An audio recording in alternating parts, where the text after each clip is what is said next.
প্রকৃতি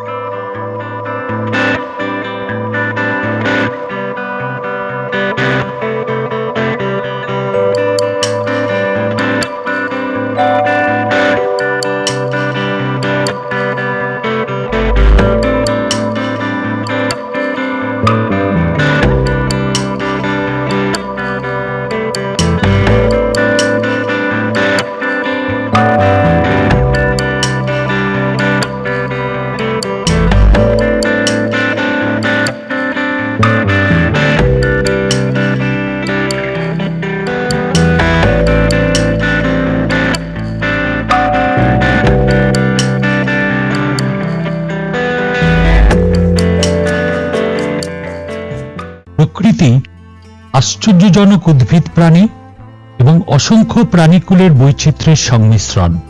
এমন একটি স্থান বিদ্যমান যা উত্তেজনাপূর্ণ রোমাঞ্চ এবং রহস্যের সাথে প্রকৃতির এই স্বতন্ত্রতাকে চিত্রিত করে। টাডোবা সেন্ট্রাল ইন্ডিয়ার বাঘেদের ল্যান্ডস্কেপের প্রাণকেন্দ্র। রয়্যাল বেঙ্গল টাইগারের দেশ, রাজকীয় চিতাবাঘ, বন্য কুকুর, ভারতীয় গৌড় এবং অসংখ্য ধরনের পাখি আর প্রজাপতি যা আপনি হয়তো কখনো শোনেননি। বাঘের দেশে স্বাগতম।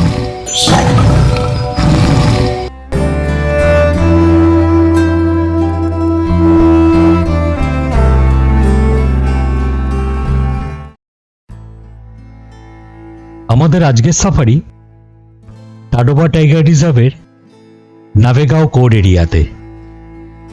আমরা রয়েছি কোলারা গেটের খুব কাছাকাছি একটি রিসোর্টে। এই কোলারা গেট থেকে নাভেগাঁও গেটের দূরত্ব সড়কপথে 32 কিলোমিটার। নাগপুর থেকে এই নাভেগাঁও গেটের দূরত্ব প্রায় 130 কিলোমিটার। আপনারা যদি টাডোবা জঙ্গল সাফারির আমাদের আগের ভিডিওগুলি না দেখে থাকেন তাহলে অবশ্যই আই বাটন অথবা ডেসক্রিপশন বক্সের লিঙ্কে ক্লিক করে দেখে নিতে পারেন। তাহলে এই ভিডিওটির সঙ্গে কানেক্ট করতে সুবিধা হবে।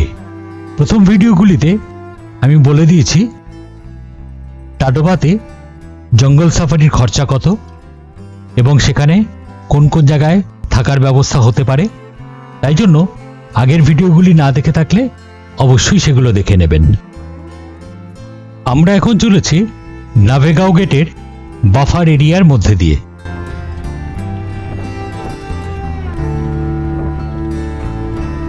এই গেট থেকে আমরা প্রবেশ করলাম নাভেগাঁওয়ের কোর এরিয়াতে।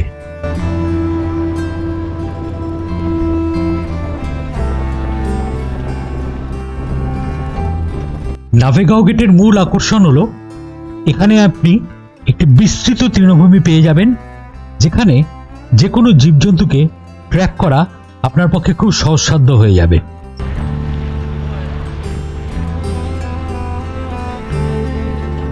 এই জায়গাটি অনেকটা আফ্রিকার জঙ্গলের মতন। এই গেটে সাফারির জন্য প্রতিদিন সকাল ও সন্ধ্যায় 6টি গাড়ি প্রবেশের অনুমতি দেয়। টাডোবা টাইগার রিজার্ভের এই নাভেগাঁও গেট কোলারা ও মোহাল্লি গেটের চেয়ে কোনো অংশে কম নয়। এই নাভেগাঁও গেটের পাশেও আপনি বিভিন্ন সুযোগ সুবিধা সহ থাকবার জন্য রিসোর্ট পেয়ে যাবেন। তবে বেশিরভাগ ক্ষেত্রেই যারা এখানে জঙ্গল সাফারি করতে আসেন তারা থাকেন কোলারা অথবা মোহাল্লি গেটের পাশাপাশি কোনো রিসোর্টে।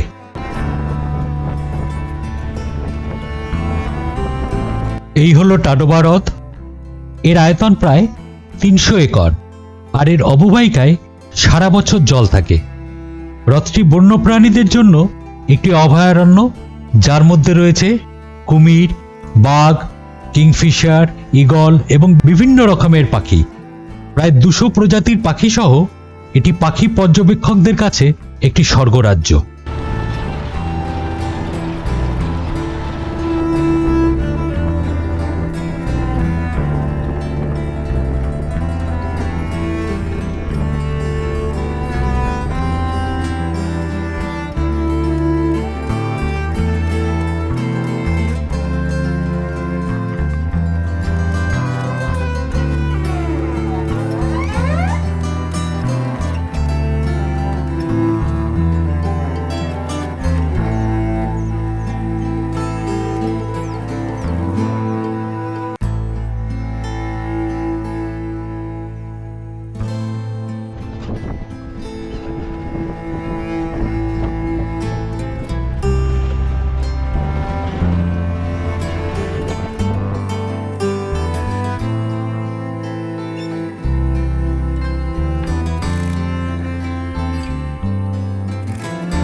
বেঙ্গল ফক্স, যা ভারতীয় শিয়াল নামেও পরিচিত, একটি মাঝারি আকারের ফক্স।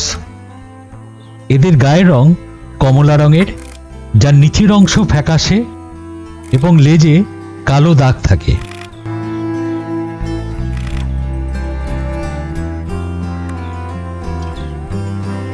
বেঙ্গল ফক্স আধা শুষ্ক অঞ্চল, কাঁটাযুক্ত ঝোপঝাড়, খোলা তৃণভূমি, বন, পাহাড় এবং যেখানে মানবজাতি বসবাস করে তার কাছাকাছি এরা থাকে।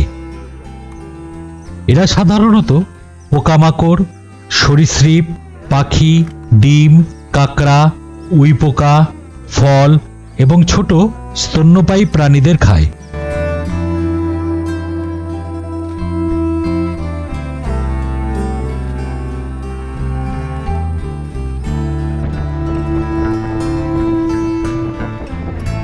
হঠাৎই আমরা শুনতে পেলাম টাডোবার কোলারা রেঞ্জের জামিনী চকে বাঘের সাইটিং হচ্ছে। আমরা তাড়াহুড়ো করে সেদিকে এবার রওনা দিলাম।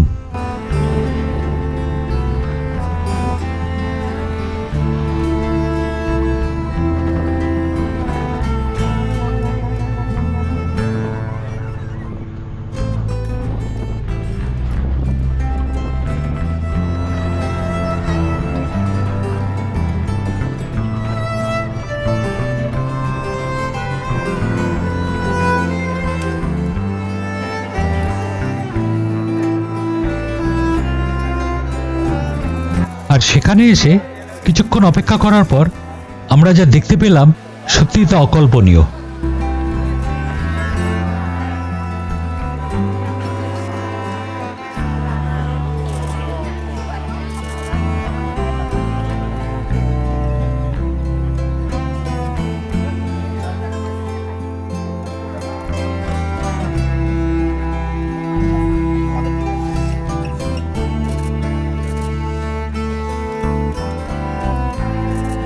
বিজলি নামক একটি টাইগ্রেস এবং তার মেল আর ফিমেল কাপ, এই তিনটি বাঘকে আমরা প্রায় 2 থেকে 2.5 ঘন্টা ধরে দেখতে পেলাম।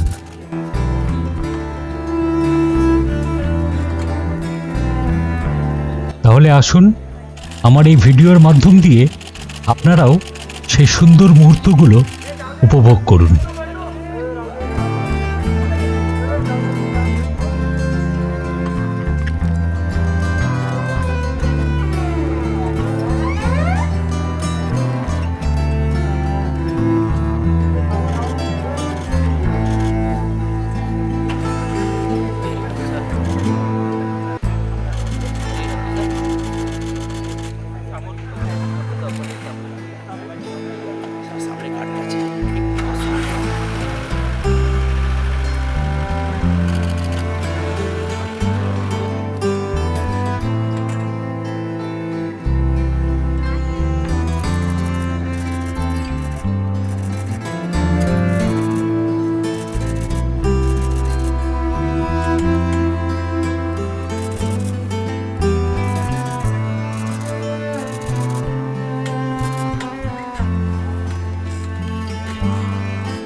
আমাদের এই ইভিনিং সাফারির সময়ও আস্তে আস্তে শেষ হতে লাগলো, আর আমরাও গেটের অভিমুখে রওনা দিলাম।